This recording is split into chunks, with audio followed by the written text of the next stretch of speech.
si ce problème n'est pas résolu et si Israël, avec qui M. Trump entretient des rapports très, très étroits, est considéré comme un fardeau pour le Parti républicain, il risque de perdre la majorité qu'il a maintenant dans les deux chambres du Congrès. Et nous recevons tout de suite notre premier invité de ce matin, le professeur Yehuda Weintraub. Professeur Weintraub, bonjour, merci d'être avec nous ce matin. Vous êtes, je rappelle, spécialiste de la politique israélienne et nous allons bien sûr parler de cette rencontre qu'on parle de très importante aujourd'hui qui va avoir lieu à Washington entre le président Trump et le Premier ministre Benjamin Netanyahu. Elle va porter justement sur ce plan en 21 points qui a été proposé par l'administration américaine, qui est en discussion. On en a parlé, en tout cas à New York. Il a été question beaucoup de ce plan avec des rencontres qui ont eu lieu au plus haut niveau, que ce soit du côté israélien ou du côté américain. Alors d'abord, en quelques mots, les points principaux de ce point qui est proposé par l'administration américaine.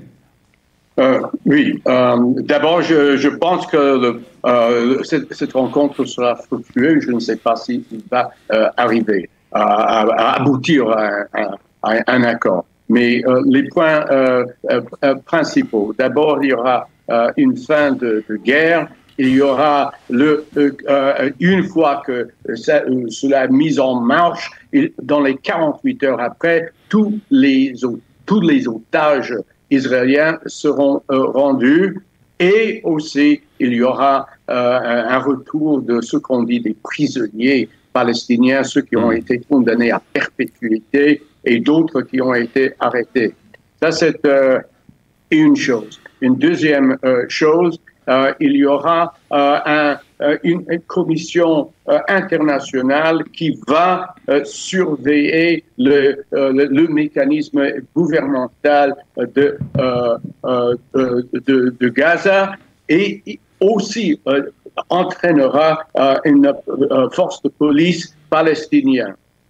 Il y aura aussi on propose qu'il y ait aussi une réforme à l'autorité palestinienne, ce qui est peut-être un peu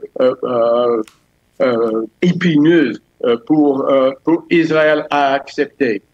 Autre chose, on n'obligera aucun Gazaoui à quitter Gaza et par contre, ceux qui veulent quitter de leur bon gré auront éventuellement le droit de retour. Alors, je pense que cela sont les points principaux de ce plan. Il est question aussi, ça c'est un point qui est un peu problématique pour Israël, c'est que pour le moment on ne parle pas du tout de souveraineté en Judée-Samarie et le président Trump a été très clair, pour le moment il n'est pas question qu'Israël annexe ses territoires. Alors le plan c'est un plan pour Gaza. Oui. Monsieur Trump avait fait des remarques à part dans un autre contexte que pour l'instant, il n'est pas question d'avoir une souveraineté israélienne sur la Cisjordanie. Il y a aussi toute la question du rôle de l'autorité palestinienne et ils disent il y a aussi peut-être une remarque une fois que toutes ces conditions l'acceptation d'une coexistence avec Israël et un retrait graduel des forces israéliennes, une fois que ces conditions soient accomplies, il se peut qu'il y ait la base d'un État éventuel palestinien. Alors, cela laisse à entendre beaucoup d'interprétations. Ouais, alors vous connaissez bien, vous, ce qui se passe aux États-Unis, la politique israélienne, la politique américaine, pardon. La question qui se pose, pourquoi Donald Trump veut absolument, à présent, on va dire, terminer avec cet accord, terminer avec la guerre à Gaza? On a l'impression que c'est en fait la dernière étape pour Donald Trump avant justement peut-être achever ce qu'il a déjà commencé. Il en a parlé lors de son discours devant les Nations Unies, qu'il avait réussi à faire la paix dans plusieurs pays. On a l'impression que c'est la dernière étape justement pour réussir justement à avoir la paix justement entre Israël et Gaza. Oui, je pense qu'il y a plusieurs raisons pourquoi il s'enfonce maintenant.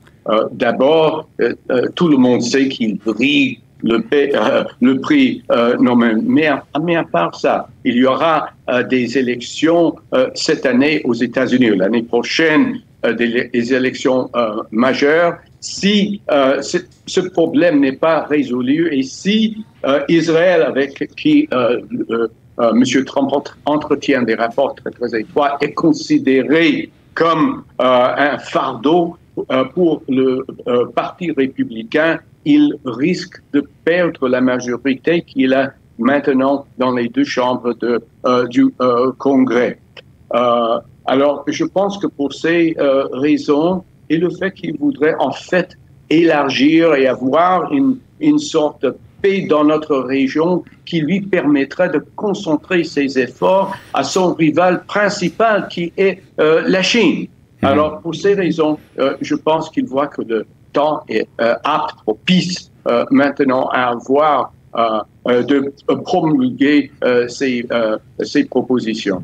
Quelle est la situation, quelle est on va dire l'ambiance dans la population américaine? Est-ce qu'elle aussi elle pousse justement vers un accord entre Israël et les Palestiniens dans la bande de Gaza? La population est mixte. En effet, tout le monde aux États-Unis voudrait voir qu'il y ait un accord. Parmi les électeurs républicains, ils sont plutôt pro-israéliens. Parmi les démocrates, ils voudraient qu'il y ait un accord avec des concessions. Parmi les jeunes des deux partis, ils voient Israël avec un soupçon, ce qui peut aussi nuire aux efforts électoraux du président Trump. Dernière question, professeur Weintraub, c'est concernant justement cette rencontre qui doit avoir lieu cet après-midi. On parle d'une rencontre très importante, une rencontre historique. Est-ce que vous pensez qu'elle va porter ses fruits et que justement on va sortir après cette rencontre avec peut-être un accord qui permettra justement la fin de la guerre et surtout le retour des otages en Israël? Je pense que la rencontre sera fructueuse, mais on est loin encore d'avoir un accord global. On a vu jusque maintenant le côté occidental, israélien et international de cet accord. On n'a pas encore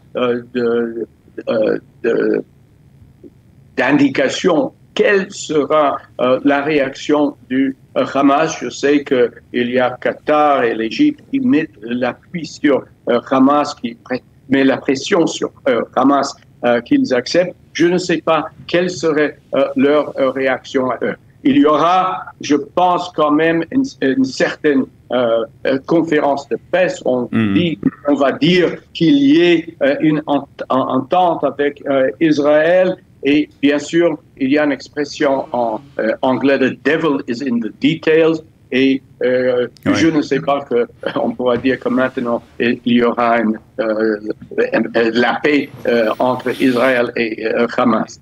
En tout cas, on va suivre ça de très près. En tout cas, merci, professeur Weintraub, pour ces explications. Je vous rappelle que vous êtes spécialiste de la politique américaine et bien entendu, vous allez suivre, et nous aussi, nous allons suivre cette rencontre très importante qui aura lieu cet après-midi à Washington entre le président américain Donald Trump et le Premier ministre israélien Benjamin Netanyahu. Merci de votre intervention ce matin et je vous souhaite une excellente journée. Pareillement, je vous en prie.